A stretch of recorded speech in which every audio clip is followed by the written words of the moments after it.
Europe 1. 2 heures de questions-réponses entre Emmanuel Macron et les lecteurs du Parisien. Et puis soudain, cette phrase choc du président de la République dans les colonnes du journal. Les non-vaccinés, j'ai très envie de les emmerder. Voilà une interview Jacques Serret qui va faire beaucoup de bruit dans les prochaines heures.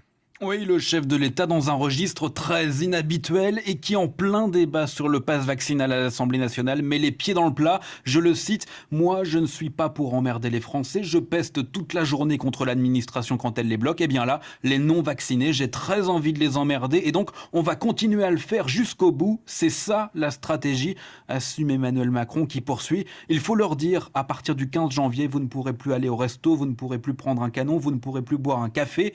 Mais hors de question pour lui de rendre la vaccination obligatoire. Faisons l'hypothèse, explique Emmanuel Macron. Si demain, jeudi, pour tous les adultes, il faut être vacciné, comment on le contrôle et quelle est la sanction, interroge le président. C'est ça le vrai sujet. Je vais forcer les gens à aller se faire vacciner, interroge-t-il. Les emprisonner et puis les vacciner. On ne fera pas ça, lâche-t-il.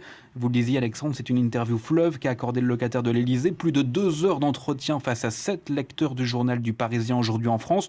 L'occasion pour lui de revenir également sur la polémique qui a alimenté ces derniers jours. Le drapeau européen sous l'Arc de Triomphe. C'était une mauvaise polémique, peste Emmanuel Macron. Ce drapeau européen, j'en suis fier, il faut l'assumer car c'est un symbole de paix. Le chef de l'État qui explique aussi qu'il n'y aura pas de grandes décisions demain à la suite du Conseil de défense sanitaire. Les décisions ont été annoncées la semaine dernière, il faut les laisser vivre. Enfin, à 3 mois de la présidentielle, Emmanuel Macron n'a pas échappé à une question sur sa candidature. Il n'y a pas de faux suspense. J'ai envie, dès qu'il y aura les conditions sanitaires qui le permettent et que j'aurai clarifié ce sujet, je dirai ce qu'il en est, explique-t-il. Manière pour Emmanuel Macron de faire sa rentrée politique en ce début d'année, une rentrée, on peut le dire, inattendue et très offensive. Merci Jacques Serret du service politique d'Europe 1.